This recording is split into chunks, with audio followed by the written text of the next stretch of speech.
Perempuan dalam minggu terakhir PRK Slim ini memanglah suasana pun semakin hari semakin hangat ya. Cuaca pun memang pun hangat, tapi suasana politik dalam pilihan raya kecil pun hangat juga. Dan dalam keadaan semakin hangat ini, kadang-kadang kita dapat ya, beberapa dakwaan, beberapa tomahan yang dilontarkan oleh pihak lawan, yang mana tentunya mereka buat begitu untuk mencemar imej kita, ataupun melemahkan semangat kita, ataupun menggoncang keyakinan rakyat terhadap calon kita. Jadi saya hari ini untuk memberi sedikit penjelasan mengenai apa sebenarnya yang kami sedang lakukan, dan sambil-sambil itu mendedahkan juga mengenai apa yang sedang berlaku di pihak lawan kita. Tuan-tuan dan puan, seperti mana yang kita semua sedia maklum, sebelum ini Tun Mahathir pernah bercakap bahawa sepatutnya orang Melayu ini tidak terbelah bahagi lagi dengan begitu banyak parti-parti politik yang mewakili orang Melayu. Jadi bila awal-awal dulu kita tubuhkan Parti Pribumi Bersatu Malaysia, dah timbul dah isu itu. Dan waktu itu sebenarnya sama juga dengan hujah yang kita pakai pada hari ini. Tujuannya ditubuhkan sebuah lagi parti politik yang lebih bersandarkan kepada kepentingan orang Melayu, ialah untuk memberi satu option ya, satu pilihan kepada orang Melayu, kerana parti yang ada ketika itu, khususnya UMNO PAS, yang kedua itulah yang paling besar ya, tidak memenuhi hasrat orang Melayu itu sendiri. Mungkin ada sebab-sebab tertentu, nanti kita akan penjelaskan juga. Malangnya tuan-tuan dan puan, seperti mana yang kita semua sedia maklum, Bersatu itu sendiri pun telah mengkhianati mandat yang telah diberikan oleh rakyat pada PRU 14. Kalau masa PRU 14 hari itu, satu negara ni kita jelajah, tuan-tuan. Yang datang ni pun ramai untuk mendengar ceramah-ceramah penerangan yang telah kita berikan kepada rakyat mengenai isu-isu penyelewengan yang melibatkan kepimpinan negara ketika itu di bawah Barisan Nasional, termasuk Najib Tun Razaknya, Rosmah Mansurnya, dan semualah. Saya ingat tuan-tuan pun kenal orang-orang macam ni. Dan daripada situ, walaupun ketika itu ada bukti-buktinya tetapi belum lagi didakwa, maklumlah kerajaan waktu itu, agensi-agensi kerajaan, jabatan-jabatan kerajaan, semuanya mengikut arahan daripada kepimpinan tertinggi. Malangnya kepimpinan tertinggi itulah yang disabit ataupun terpalit dengan dakwaan-dakwaan penyalahgunaan kuasa, penyelewengan, rasuah, kleptokrasi dan sebagainya. Maka tentulah benda itu tak akan terdedah kalau tidak kerana kempen daripada pihak pembangkang waktu itu kita lah ya, yang menceritakan satu persatu mengenai 1MDB-nya, mengenai SRC-nya, macam-macam, tabung hajinya, MARA ya, apa ni, banyak lagi ya, kumpulan wang, amanah pencen dan sebagainya. Jadi satu persatu kita dedahkan, rakyat yakin dengan hujah yang kita sampaikan itu, akhirnya memberi mandat untuk menubuhkan kerajaan selepas PRU 14. Malangnya semua itu, keyakinan yang telah rakyat berikan kepada PH itu telah dikhianati oleh tak kurang 30 ahli parlimen, termasuk Tan Sri Muhyiddin Yassin, iaitu Presiden Bersatu sendiri, tuan-tuan, iaitu orang yang paling kami percayai ketika itu, pun telah mengkhianati kepercayaan kita. Mandat yang rakyat berikan pada PRU 14 hari itu pun telah dikhianati, tuan-tuan dan puan, dan melompat ke belah pembangkang, sekaligus memberi kuasa kepada UMNO dan Barisan Nasional, juga dengan PAS dan GPS, iaitu parti daripada Sarawak, menubuhkan kerajaan. Maka tumbanglah kerajaan Pakatan Harapan. Di dalam parlimen baru-baru ini banyak kali disebut-sebut oleh ahli-ahli parlimen memihak pada kerajaan. Kononnya jatuhnya kerajaan PH itu tak lain tak bukan kerana Tun Mahathir meletak jawatan sebagai Perdana Menteri. Dan berulang kali juga Tun Mahathir memperjelaskan bahawa dia tidak ada pilihan. Perlembagaan Persekutuan dengan jelas menyatakan bahawa seorang Perdana Menteri kalau tidak lagi menikmati sokongan majoriti di dalam parlimen haruslah meletak jawatan, kecuali kalau dia sendiri minta daripada Ketua Duli Yang Mulia yang di-Pertuan Agong untuk membubar Dewan. Tun tak minta supaya Dewan dibubarkan, maka dia pun memaklumkan secara rasmi dalam bentuk surat kepada Tuanku Agong bahawa dia tidak lagi mempunyai sokongan majoriti. Maka mengikut perlembagaan seharusnya dia meletak jawatan sebagai Perdana Menteri. Ada juga ahli parlimen kata sebenarnya Bersatu keluar daripada PH itu selepas Tun letak jawatan. Jadi tak benarlah dakwaan Tun bahawa dia dah hilang majoriti barulah dia letak jawatan. Tetapi agak-agaknya mereka ni dah lupa apa yang berlaku malam sebelum itu, apa yang dikenali sebagai langkah Sheraton, tuan-tuan. Langkah Sheraton ini adalah kononnya, ini ahli parlimen belah sana yang cakap, kami dijemput makan, bukannya apa pun, kami dijemput datang makan, ini kita pergilah makan. Manalah kami tahu bila kita pergi itu, rupa-rupanya ramai ahli parlimen daripada situ yang ada di situ, termasuk daripada Bersatu, daripada PKR. Jadi meriahlah suasananya. Dia ingat rakyat ni bodoh agaknya, rakyat tak pandai baca apa yang berlaku bila sekumpulan ahli parlimen jumlahnya pun melebihi majoriti, iaitu lebih daripada 112, berhimpun di satu hotel kononnya untuk majlis makan malam. Tetapi media masa itu tanya, saya ingat lagi, tanya dengan Tan Sri Anwar Musa. Apa dia tanya? Dia kata, adakah perhimpunan ini bermakna kerajaan PH sudah tumbang? Apa jawab dia? Dia kata, I think so. Nampaknya begitu. Dan wartawan tu tanya sekali lagi, macam dia tak dengar jawapan tu. Ditanya sekali lagi, adakah ini bermakna kerajaan PH sudah tumbang? Dan sekali lagi dia jawab, yes, I think so. Maksudnya memang betul. Tujuan makan malam itu ialah untuk mengumpul sebilangan ahli parlimen yang boleh menubuhkan kerajaan baru sekaligus menumbangkan kerajaan Pakatan Harapan. Benda itu berlaku malam sebelumnya. Besok pagi, melihat akan keadaan itu, maka Tun Mahathir tidak ada pilihan, tuan-tuan dan puan-puan, terpaksa menyerahkan surat letak jawatannya kepada Tuanku Agong. Jadi tak benarlah dakwaan demi dakwaan berulang-ulang kali, tuan.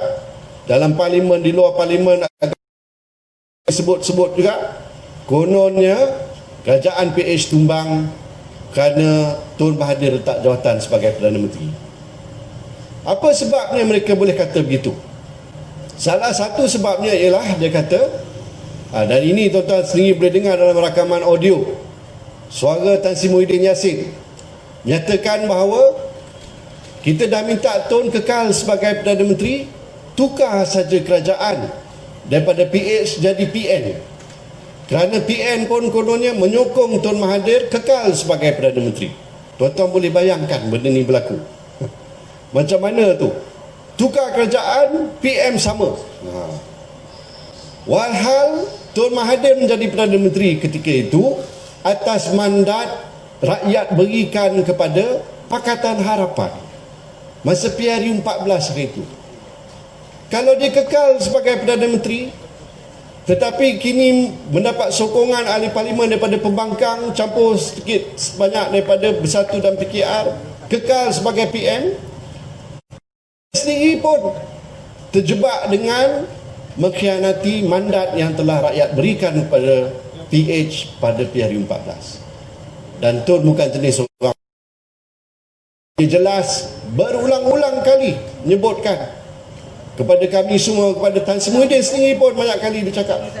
Dia kata dia tak boleh terima sokongan daripada UMNO khususnya kalau ianya datang secara on block ataupun secara berhimpun, secara keseluruhan, semua sekali. Sebab apa? Sebab dalam itu ada Najib Razak, ada Zaid Hamidi, ada Bung Mota, ada siapa, Tengkunan, ya, ada Ahmad Mazlan, ada Aziz Rahim, ada Mahathir Khalid, ya. Semua ini terpalit dengan kes-kes dalam mahkamah, tuan.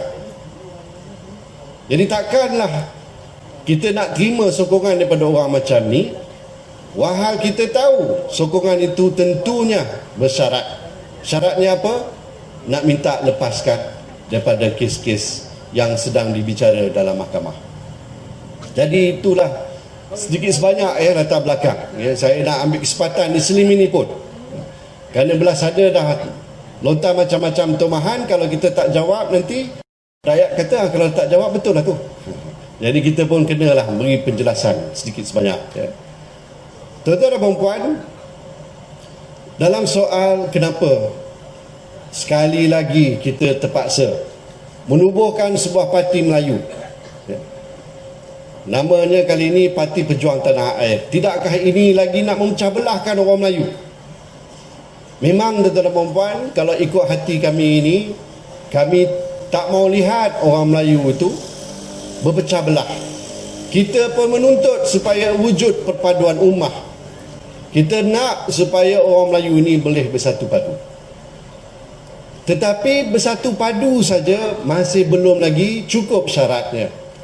Kita nak kita bersatu padu dalam keadaan yang baik, bukan kerana ugut, bukan kerana terima gula-gula. Kalau dapat banyak sangat gula-gula ni kecil manis, tuan. Silap-silap kena potong kaki, potong tangan. Kita tak nak yang macam itu. Maksud saya apa?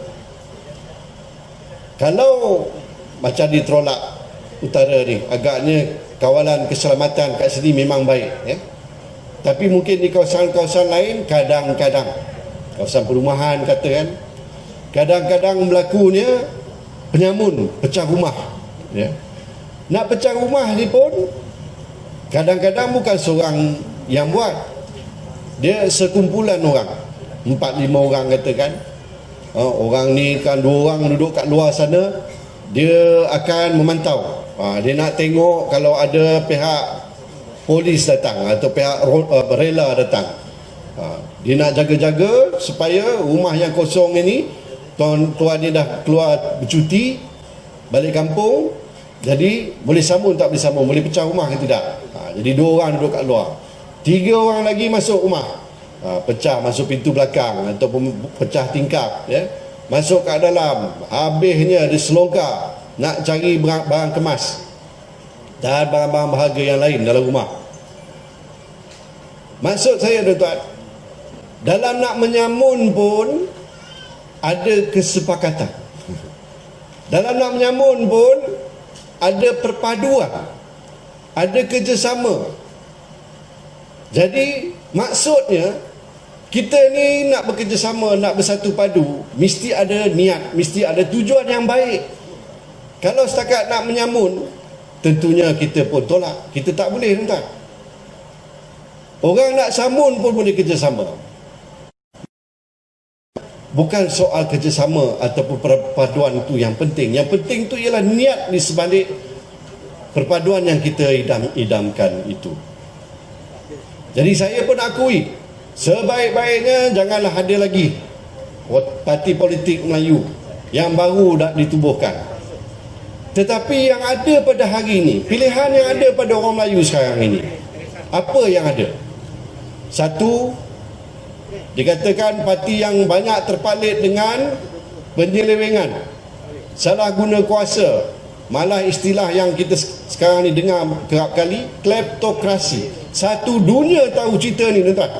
Bukan kita-kita saja di Malaysia, satu dunia kenal Malaysia ini sebagai negara yang mana pemimpinnya terlibat dalam kleptokrasi, dipanggil kleptokrat, ya. Mencuri, penyamun, penipu, semua itu. Bila orang tanya Tun Mahathir apa itu kleptokrasi, apa kleptokrat, dia kata penyamun, penyangak, pencuri dan penipu. Banyak perompak pun, semua yang ada purple ni semua dia, tapi bukan pejuang. Pejuang kita punya. Tuan-tuan, ini masalah dia. Seantero dunia famousnya Malaysia ni kerana kerenah pemimpin-pemimpin macam ini. Jadi adakah itu pilihan kita? Tentunya tidak. Ada lagi satu lagi pilihan, orang kata parti yang menyalahgunakan agama. Ini tuan-tuan perempuan sendirilah nak kena tafsirkan. Kalau rasa tak senang hati, tak sesuai, maka tentunya tak pilih parti itu pula. Yang bersatu ni pula macam mana tuan? Memang ditubuhkan, kalau baca perlembagaannya, untuk melawan penyelewengan, untuk menegak integriti. Kita nak takbir urus yang elok. Kita nak tunjukkan bahawa orang Melayu ni boleh mentadbir, memimpin sebuah negara yang berbilang kaum. Tetapi kerana niatnya ikhlas yang baik, maka kita mampu memimpin dengan baik. Tetapi malangnya, kerana mungkin nak kejar jawatan Perdana Menteri, mungkin kerana nak bedak-bedak jawatan sampai ke JLC dan sebagainya, maka mereka telah mengenepikan perjuangan tersebut dan telah mengkhianati mandat rakyat seperti mana saya sebutkan tadi. Jadi apa pilihan yang ada kepada orang Melayu ketika ini? Rakan-rakan kita daripada Amanah pun ada. Kalau ada orang Melayu rasa tak selesa dengan yang tiga saya sebut tadi, Amanah pun ada, tuan-tuan. Itu pun memang layak untuk diterima sebagai sebuah parti politik yang berwibawa. Nama pun Amanah, tuan-tuan. Tapi kita pun tubuh Parti Pejuang Tanah Air ini untuk menarik sokongan orang Melayu yang kecewa dengan penyalahgunaan kuasa yang saya sebutkan tadi. Tuan-tuan dan puan-puan, ada juga saya dengar bahawa dengan jatuhnya hukuman oleh mahkamah terhadap Datuk Seri Najib Tun Razak baru-baru ni atas kes penyelewengan duit 42 juta daripada SRC International, iaitu dulunya anak syarikat 1MDB, sekarang bawah kerajaan, maka terlepaslah tanggungjawab UMNO kononnya nak mengangkat biawak hidup ni, dia kata. Jadi kononnya image UMNO sekarang dah bersih kerana Najib dah didapati bersalah. Jadi diorang pun dah tak payah ambil tahu lagi dah dengan bekas presiden mereka itu. Saya nak beritahu dalam perkara ni, saya sebut dalam parlimen, UMNO tidak boleh semudah itu melepas tangan masalah yang telah dibawa oleh Najib Razak, bukan hanya kepada UMNO tapi kepada seluruh negara.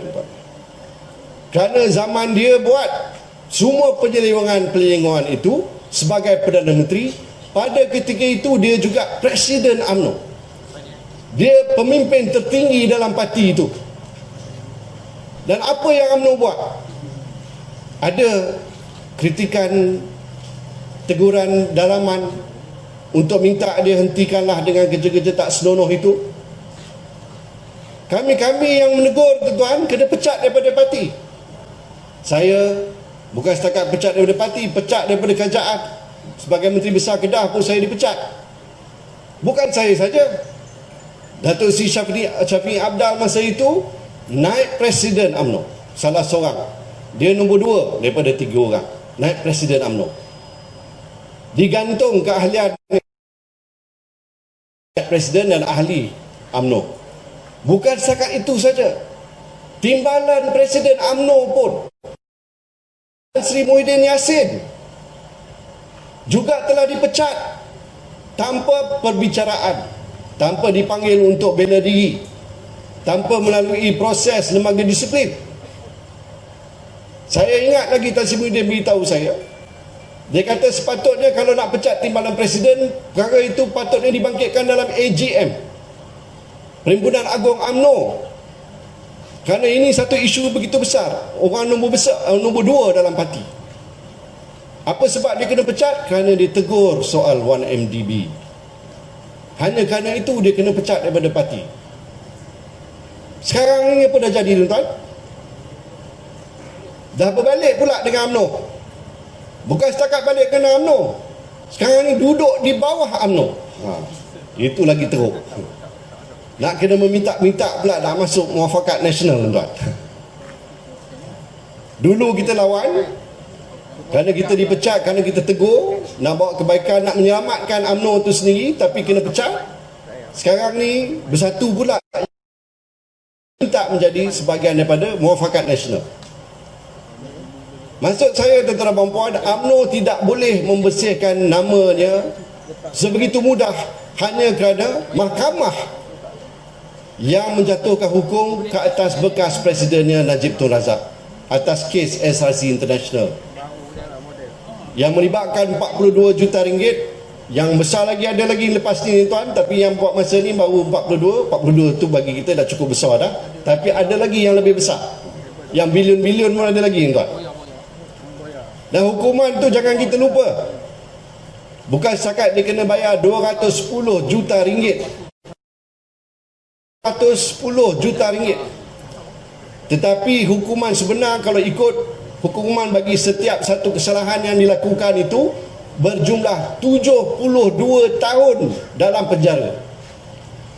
Dipenjarakan selama 72 tahun, tapi atas sebab disekalikan, maka 72 tahun jadi 12 tahun. Tuan-tuan dan puan-puan, saya peringatkan diri saya dan kita semua mengenai hal ini. Kerana sila-sila Yang Berhormat Dr. Mazli, Ahli Parlimen Siparenggam, ini orang Johor kan? Tengok baju dia pun dah tahu Johor. Saya sebut perkara ini, tuan-tuan, kerana di SLIM ni siapa yang bertanding? Sekali lagi, bukan Muafakat Nasional, bukan Perikatan Nasional, tetapi Barisan Nasional. Barisan Nasional ni siapa, tuan-tuan? Orang yang telah dikalahkan di peringkat negeri dan di peringkat nasional PRU 14 yang lepas. Atas sebab apa? Sebab penyelewengan yang telah dilakukan oleh kepimpinan UMNO di dalam BN ketika itu. Jadi pihak yang sama yang kita berdepan kali ini. Terpulanglah kepada tuan-tuan dan puan-puan, macam mana kita nak buat? Adakah kita akan terus berikan mereka ruang lagi, seolah-olah membersihkan UMNO ini daripada masalah penyelewengan yang telah mereka lakukan, yang menyebabkan negara kita ini tercemar. Nama baik kita ini, nama baik Malaysia ini dah begitu teruk, terjejas kerana masalah kleptokrasi yang telah dilakukan oleh kepimpinan UMNO sebelum ini. Jadi jangan kita biarkan mereka cuci tangan seolah-olah sebab Najibnya dah dijatuh hukum, maka UMNO sekarang dah tiba-tiba bersih. Tengok saja apa berlaku di SLIM. Siapa yang turun untuk berkempen untuk calon mereka di sini kalau tak Najib Tun Razak sendiri. Tuan-tuan dan puan-puan, daripada kita kecil lagi, kita diajar oleh mak bapak kita cakap benar, jangan berbohong, ya, kena sentiasa jujur. Kita masuk sekolah, ni bekas Menteri Pendidikan pun ada. Masuk sekolah pun macam itu juga, ibu kita mengajar. Ya, mesti ada nilai-nilai murni. Kerana kita nak menjadi orang berjaya, mesti pegang pada nilai-nilai ini. Nilai-nilai murni ini pun seiring dengan apa yang diajar dalam agama kita, agama Islam.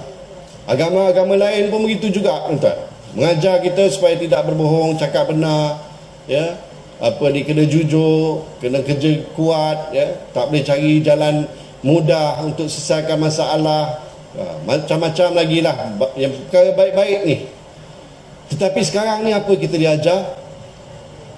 Buat salah, ya, curi duit rakyat. Kita diajar supaya tak payah malu, tuan-tuan. Tak payah malu. Siapa yang cakap ni? Ini kepimpinan tertinggi dalam negara dulunya, tuan-tuan. Yang dah kalah, yang rakyat dah tolak dia sekarang ni. Sekarang ni macam mana? Dia digelar pula bosku. Bukan setakat sebut bosku saja. Malu apa bosku? Curi duit rakyat, malu apa? Tak payah malu. Inikah budaya yang kita nak anak-anak kecil kita ni ikut? Saya cukup risau tuan-tuan. Tengok budak-budak kecil pakai t-shirt, malu apa bosku? Boleh jual lagi, kena bayar pula tu nak beli t-shirt tu.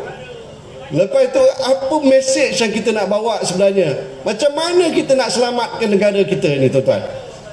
Apa juga kita buat? Baik kita nak bawa projek ke, ya, nak membangunkan kawasan Slim ni ke, ya, kita nak bina sekolah ke, nak bina jambatan ke, nak bina masjid, apa-apa pula nak bantu rakyat sini. Kalau di Felda ni nak bina lagi rumah-rumah generasi 2, generasi 3, ya. Semua kerja baik-baik kita nak bawa peruntukan yang mencukupi untuk menjayakan projek-projek untuk rakyat. Tetapi kalau ada penyelewengan, kalau ada rasuah, salah guna kuasa, ya, tender tak dibuka, tender diberi secara langsung kepada kroni-kroni, harga sepatutnya 100 juta je tiba-tiba jadi 250 juta ringgit tuan-tuan. Jadi macam mana kerajaan yang dalam keadaan dipimpin oleh orang yang dah bermasalah macam itu nak berkhidmat untuk rakyat? Mungkin kita rasakan Allah ni rasuah, itu habuan dia lah kan, asalkan kita dapat apa yang kita nak. Tak boleh tuan-tuan, sebab duit rakyat itu jugalah yang sebenarnya datang balik kepada kita untuk membantu kebajikan kita. Hasil masul dalam negara kita yang digunakan untuk kebajikan rakyat itu sebenarnya usaha kita juga tuan-tuan. Bayangkanlah kalau ianya dah tercicir, ya, dah kena songlap. Kalau tak semuanya, sebahagian daripadanya. Jadi segala kos semua meningkat, akhirnya kita juga yang kena tanggung. Kalau tidak kita, anak cucu cicit kita. Jadi itu sebabnya tuan-tuan, kami berdiri tegak untuk kebenaran. Kami tidak akan membenarkan kemungkaran berlaku depan mata kita. Tak kiralah siapa yang buat, lebih-lebih lagi lah oleh kepimpinan orang Melayu itu sendiri. Tidak atas nama kita, nama orang Melayu yang bersih, tidak atas nama Islam. Puak-puak ini boleh melakukan penyelewengan macam itu, dan kononnya kita ni kena terima saja. Kenapa kita terima? Kenapa kita sokong? Sebab hari-hari dibaca doa tuan-tuan. Setakat baca doa saja kita dah kena sokong. Kalau nak ikut baca doa, calon kita lagi hebat lagi baca doa tuan-tuan. Suara dah lah merdu. Bukan setakat doa-doa itu pun penting, tapi usaha tu kena ada dulu, baru boleh baca doa. Kalau kita tak usaha dulu, pakai biar je tak payah, lepas tu baca doa saja, macam itu kita nak sokong, maka kita terpaksalah terima padahnya. Jadi tuan-tuan dan puan-puan, saya walaupun cerita saya ni lebih kepada yang umum, ya, yang am, ya, tak khusus kepada Don Slim ini, tapi saya rasa mesej saya sampai agaknya, ya, bahawa saya ingin merayu sangat-sangat pada tuan-tuan dan puan. Nak menyelamatkan keadaan, kuasa itu ada pada tangan kita sendiri. Kita tak boleh nak mengharapkan sangat kepada orang-orang. Tambah pula lagi kalau dia dah ada kes, dia dah ada rekod tak cantik, ya. Rekod dia tak berapa cantik, bukan tak berapa, memang tak cantik. Kalau dulu setakat dakwaan saja, sekarang ni dah dihukum oleh mahkamah. Nak ikut apa lagi? Buat apa lagi dengan bosku tu tuan-tuan? Kalau dia tak malu tak apalah, tapi kita sangat malu tuan-tuan. Saya tak rela atas nama saya, atas nama anak-anak saya, ataupun atas nama orang Melayu secara keseluruhan, tambah lagi atas nama rakyat Malaysia, penyelewengan boleh dihalalkan dan disuruh pada kita jangan rasa malu. Biarlah dia dengan kekayaan dia yang dia curi daripada rakyat, Lepas tu dia suruh kita jangan rasa malu. Jadi tak boleh macam itu. Jadi saya harap Slim ini kita hantarkan satu mesej yang cukup jelas, tuan. Yang luar biasa, kerana calon kita calon bebas, lambang ni pun pokok, tuan. Pokok yang apa, pohonnya rendang. Yang rendang, yang memayungi kita semua rakyat. Apa sebabnya? Sebab kita belum lagi dapat mendaftar parti baru kita, Parti Pejuang Tanah Air. Jadi kalau dah, insyaAllah kalau dah diluluskan oleh ROS, tak apa, lain kali kita bertanding, kita akan letak calon kita atas nama parti baru ni. Tapi sambil-sambil itu kita tetap menawarkan seorang anak muda handsome orang ni, tuan. Betul dia pun segan gitu. Tak kenapa dia tutup dia selalu tak apa, segan nak tunjuk muka katanya. Tapi handsome orang ni, saya dah kenal dah. Bukan setakat handsome di luar saja, tapi dalam pun handsome juga. Memang cantik molek dah. Ya, saudara Amir Kusyari, Muhammad Tanusi, orang baik, ya, umur 38 tahun, betul Apa ni, anak 4 orang, 5 orang. 5 yang terbaru sekali baru ni kan. Isteri seorang, tuan. Jangan pergi tambah-tambah pula. Sebab tu kita pergi nama apa, bila kita sebut ambil gambar pun satu tu orang perempuan pun suka.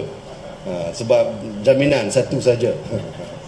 Jadi apa ni, calon ini calon daripada kita semua, daripada Parti Pejuang Tanah Air, di-endorse oleh Tun Mahathir dan disokong sepenuhnya oleh rakan-rakan daripada Pakatan Harapan. Terima kasih banyak-banyak kita ucapkan kepada PH, dan saya merayu mohon undi daripada tuan-tuan dan puan-puan pengundi-pengundi di Don Slim ini.